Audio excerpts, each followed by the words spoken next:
তোর বন্ধু ভাবছিলাম, তোর ভাইয়ের মতো ভালোবাসছিলাম। খারাপ কিছু করিনি ভাই, বিশেষ কর আমি ওকে বিয়ে করতে চাই। আমার ইন্টেনশন খারাপ না ভাই। বাড়িতে কেউ আছে? আপনাদের কি কোনো টাইম সেন্স নাই? দেন পার্সেল দেন। সরি, আমি ঠিক বুঝলাম না। বুঝলাম না মানে? আমি অর্ডার করেছি, আপনি পার্সেল নিয়ে আসছেন, পার্সেল দিবেন, চলে যাবেন। কিন্তু না বুঝার কিছু নাই। আপনাদের সার্ভিস এত পচা কেন? আমি যদি জানতাম আমি জীবনে অর্ডার করতাম না। 20 দিন আগে অর্ডার করেছি। একটু ফোন করে তো বললেও হয় যে আপু একটু দেরি হবে, অর্ডারটা আসতে। পার্সেল দেন, দিয়ে আপনি আপনার রাস্তা মাপেন। আনফরচুনেটলি আমি ডেলিভারি ম্যান না। তাহলে আপনি এখানে কাকে চান? যেহেতু মা কে যেন আসছে। তোর এত বড় সাহস, তুই আমার বন্ধুকে ডেলিভারি ম্যান বানা? সব জায়গায় পাকনামি তোমার করতেই হবে। ভাইয়া ব্যথা পাচ্ছি। আমার কি দোষ? উনি বলতে পারতো না সে তোমার বন্ধু? বলে নাই, কি করছে? ড্যাব ড্যাব করে তাকায় আছে। তাই বলে তুই এসব বলবি? আর তোর কি মনে হয় তোকে আমি চিনি না? খুব ভালো করছে ভাইয়া। আপনার জন্য শরবত এনেছি, নিজ হাতে বানানো শরবত।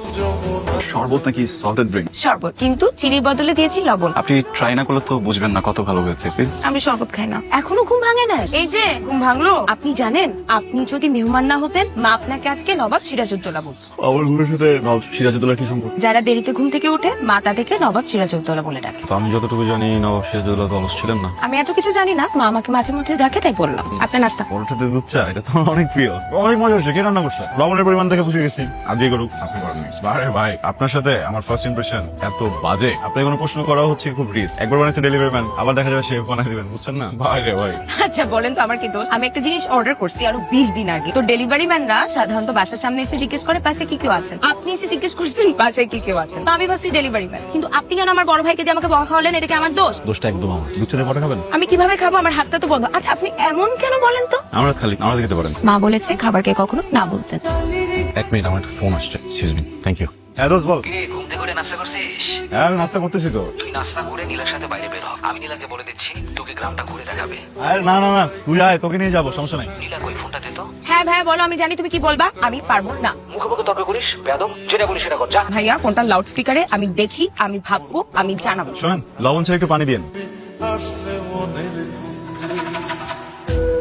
আমি কি আপনাকে তুমি বলে রাখতে পারি? আপনি শব্দটা অনেক দূরের মনে হয়। অবশ্যই রাখতে পারে। পাত্রের দুলাভাই আজকে নীলাকে দেখতে আসবে। আজই? দুদিন পরে আসলে কি হতো বলো তো? আমাদের একমাত্র মেয়ে। আজকে পাত্রপক্ষ আমাকে দেখতে আসবে। তুমি কি করবো আমি জানি না। আমি এমন একটা সিচুয়েশনে আছি, আমি আমার বাবা মাকেও কিছু বলতে পারবো না। আমি তোমাকে ছাড়া কাউকে বিয়ে করতে চাই না। আমাকে ছাড়া তোমার কাউকে বিয়ে করতে হবে না। শোনো, পাত্রপক্ষ দেখতে আসলে বিয়ে হয়ে যাবে, বুঝছো? আমি তো আছি।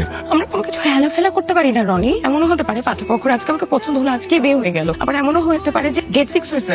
এখন ডেট ফিক্স হয়ে যাওয়ার পরে তো কান্নাকাটি করি, আমরা যা খুশি তাই করতে। তুমি কিন্তু আমাকে আর পাবা না। পাত্রপক্ষ চলে যাওয়ার পর নিজে তোমার ফ্যামিলিকে বলবা। তারপর যদি তারা রাজি না হয়, আমি তোমাকে নিয়ে চলে যাবো। আমি এখন বিয়ে করতে চাই না বাবা। কি বলছিস তুই? হ্যাঁ আমি রনিকে পছন্দ করি মা। What? তোর বন্ধু ভাবছিলাম, তোর ভাইয়ের মতো ভালোবাসছিলাম, আমার ফ্যামিলিতে নিয়ে আসছিলাম, আর তুই এটা কি করলি হারামজাদা? বিশ্বাস শেষ করে দিলি। ভাই আমি তোর বিশ্বাস ভাঙিনি। হ্যাঁ আমি নীলাকে পছন্দ করি। আমি ওকে বিয়ে করতে চাই। আমার ইন্টেনশন খারাপ না ভাই।